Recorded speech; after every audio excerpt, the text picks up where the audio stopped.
Carney originally is a banker. He understands the importance of India, and he also understands the importance of fact and reality.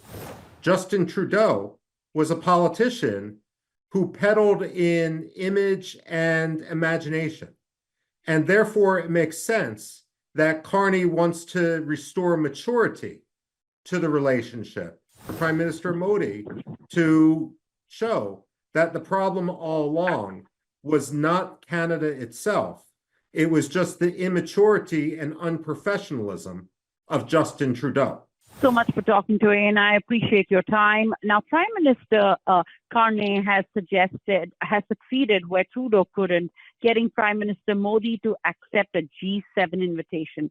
What changed here? And what does this tell us about the diplomatic approach, or should we say the diplomatic reset of sorts between the two countries? Well, first of all, Carney originally is a banker. He understands the importance of India, and he also understands the importance of fact and reality. Justin Trudeau was a politician who peddled in image and imagination. And therefore, it makes sense that Carney wants to restore maturity to the relationship. And look, it actually makes sense for Prime Minister Modi to show that the problem all along was not Canada itself. It was just the immaturity and unprofessionalism of Justin Trudeau. Right.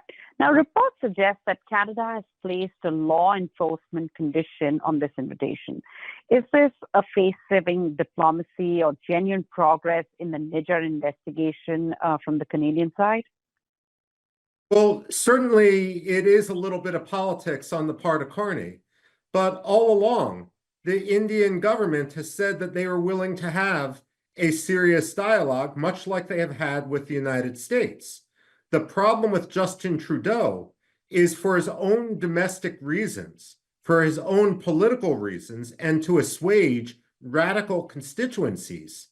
He was basically shooting from the hip without any factual base to support his accusations against India. What Prime Minister Modi is showing is that India has nothing to hide. But here's the thing. If you're going to have a serious law enforcement dialogue, it's got to be two ways. We've got to talk about illegal immigration into Canada. We've got to talk about terror finance in Canada.